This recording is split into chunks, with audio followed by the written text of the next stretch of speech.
I feel sad that I have to speak up for these basic things, but one has to accept what it is. हिजो आन्टीसँग कुरा गर्दै थिएँ, कुरा गर्दै जाँदा घरको कामको कुरा निस्क्यो। अनि के भन्नुभयो भन्दा, जे भन् तैँले जब गरे नि खाना चाहिँ तैँले पकाउनै पर्छ, छोरा मान्छेले पकाउँदैनन्, पकाए पनि सासु समाजले देख्न सक्दैनन्। अनि मैले भने मिलिमिली गर्ने हो नि, जब गर्न थालेसी त मिलेर गर्ने हो सबै काम। एन्ड सी वाज कन्स्टेन्टली सेइङ तैँले गर्नुपर्छ ह्यान त्यान। आई सेड म चाहिँ गर्दिनँ, मलाई बाल पनि छैन, अरूले जेसुकै सोचोस्। See my mom aunts they tell us कि तिमी इन्डिपेन्डेन्ट नभए बिहे नगर्नु, हामी जस्तो दुःख पाउँछौँ, बुढाको अगाडि हात फैलाउनु पर्छ, भनेको मान्नुपर्छ and so on. When she wants me to be independent but teaches me that despite of you doing job, household is also your job, which is somehow inherited to you, then how do you want me to be independent? When you're telling me to do the things that I am being told without raising a question when it is not my only job. It's something very basic. टाउको दुखाउने कुरै होइन.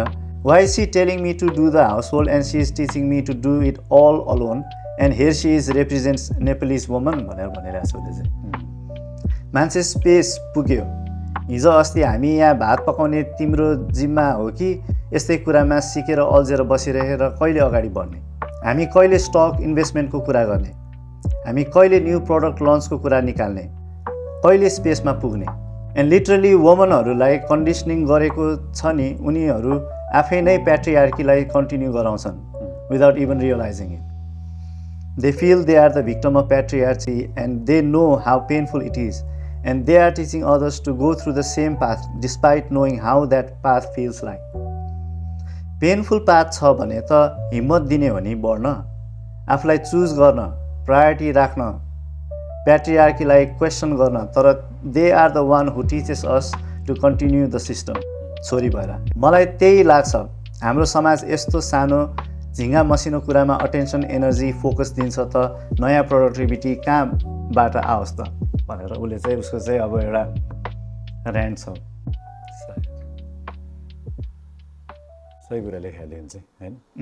अब independent पनि हो भनेर भनिरहेको छ, काम पनि गर्नु परेको छ, तर घरमा नि काम गर्नुपर्छ किनकि केटाहरूले चाहिँ काम गर्दैन त अब अलिकति अब अफकोर्स खै केटाहरूले घरमा काम नगर्ने टाइपको घर चाहिँ देखेर चाहिँ मलाई अचम्म लागेर हुन्छ। बिकज लाइक म चाहिँ त्यस्तो घरमा रेज भएको भएन, सानैदेखि गर्नुपर्छ तर अब त्यो घरमा काम नगर्ने पनि मान्छेहरू हुन्छ, कहिले लुगा नधोएको मान्छे, त्यस्तो मान्छे चाहिँ अलिकति अचम्म लागेर आउँछ।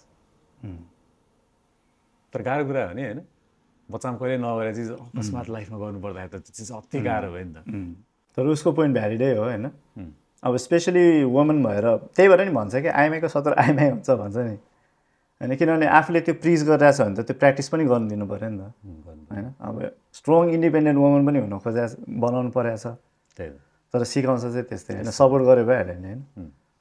उसले पकाउँदैन नि त भनेको छैन होइन, अब काम गरिरहेछ मिलिजुली पकाउने त भनिरहेछ होइन। तर गाह्रो पनि अब गएर त केटाहरूलाई काम गर्न थाल्यो है भनेर भन्ने कुरा नि भएन, हस्बेन्डहरूलाई गाह्रै छ, गाह्रै कुरा भयो त्यो बिचरा। Course understandable. अब नेपालको हालत यस्तै छ भनेर अब गिभअप गर्नु भएन। अहिले भर्खरै हामीले कुरा गरेको थियो नि होइन, सल्युसनहरूमा ठोकिँदै जानु पऱ्यो। त्यही त अब अफकोर्स अब आन्टीजीले पनि आफ्नो अलिकति पर्सपेक्टिभ अलिकति ब्रोडन अप गरेर एउटा वुमन भएर त्यसरी नै होइन आफ्नो यङ वुमनहरूलाई त्यसरी अझै हौसला दिने काम गर्ने होइन, सपोर्ट गर्ने, त्यस्तो हुनु पऱ्यो। त्यसरी नै हो अबको नयाँ जेनेरेसन चाहिँ हुन्छ नि, नयाँ नेपाल त्यसरी नै भन्ने हो। त्यही नयाँ नेपाल, नयाँ नेपाल, सबजना नयाँ नेपाल कमेन्ट गर्नुहोस्। नयाँ नेपाल